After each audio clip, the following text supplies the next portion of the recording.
Vamos a desarrollar la lección 2.5, demostración del teorema de ángulos internos de un triángulo. Toda la vida nos han dicho que un ángulo, en cualquier triángulo, la suma de sus tres ángulos interiores es de 180 grados.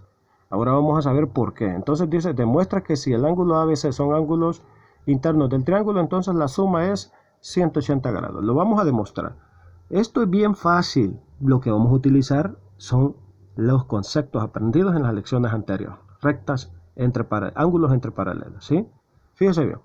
Primero vamos a hacer un detalle. Vamos a prolongar este lado porque si yo voy a utilizar el recurso de rectas paralelas, necesito ver esas dos rectas paralelas. Entonces lo primero que vamos a hacer es prolongar el lado AB por acá y trazar en el vértice, o sea en el punto que está arriba, otra recta.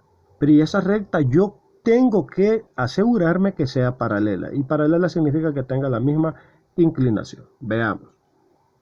Se construye la recta M como prolongación del lado AB del triángulo. Lo primero que hicimos es prolongar el lado AB generando una recta L. Luego también dice, por el vértice C, o sea este que está acá, ¿ve? Por el vértice C se traza una recta N paralela a M. Es decir, necesito que sean paralelas las dos para utilizar los conceptos aprendidos.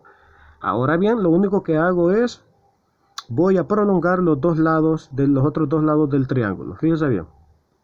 Generándome aquí dos ángulos más, el P y el Q. Fíjese bien. Entonces usted ahora diría, bueno, pero P más C más Q, ¿cuánto suman? Dígame usted, ¿cuánto suman? Oh, suman 180 grados. ¿Por qué razón? Porque es un ángulo llano, es una recta horizontal. ¿Ves? Es una sola recta. Entonces esos son ángulos suplementarios que la suma de los tres es 180. Entonces venimos y decimos que el ángulo P más el ángulo C más el ángulo Q deben de ser 180 grados por formar un ángulo llano. Y ahí mostramos el por qué debe de sumar 180 grados. Ahí nosotros en una demostración vamos justificando todo lo que creamos adicional y lo que vamos demostrando poco a poco lo tenemos que ir justificando el por qué estamos diciendo que vale eso. Ahora, algo importante es esto, ¿eh? Yo necesito reemplazar para lograr demostrar lo anterior. Fíjese bien. Veo yo, el ángulo A es igual al ángulo P. ¿Por qué razón puedo decir eso? En ese momento yo no le presto atención a esta recta, solo a esta. ¿Por qué razón? Porque yo voy a entender que estas son las dos rectas paralelas y esta recta viene a ser la recta secante. Entonces, el ángulo P y el ángulo A son ángulos alternos internos. Y los ángulos alternos internos valen lo mismo. Entonces decimos que el ángulo A es igual al ángulo P. Y lo mismo vamos a decir del ángulo B con el ángulo Q. ¿Sí? Pero ahora no le prestamos atención a esta, sino solo a esta. ¿Ves? Ángulos alternos internos. O sea que Q y B son iguales. ¿Por qué razón?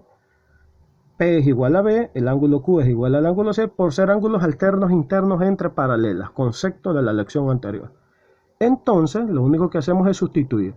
Como decíamos que P más C más Q es 180 grados, en vez de P yo puedo poner A, y es el ángulo A, y en vez de Q puedo poner B más el ángulo B más el ángulo C, 180 grados. Por lo tanto, la suma de los ángulos internos de un triángulo cualquiera es 180 grados. Y ahí está ya todo demostrado. Bien sencillo, gracias a los conceptos de las lecciones anteriores. Ahora bien, vamos a ver cómo usted va a empezar a hacer ese jueguito. Fíjese bien, su problema. Llena los espacios en blancos y demuestra que si el ángulo D es un ángulo externo del vértice C, entonces la medida es igual a la suma de los otros ángulos internos. Aquí está ya la demostración. Solo les faltan un par de cositas. Miremos bien.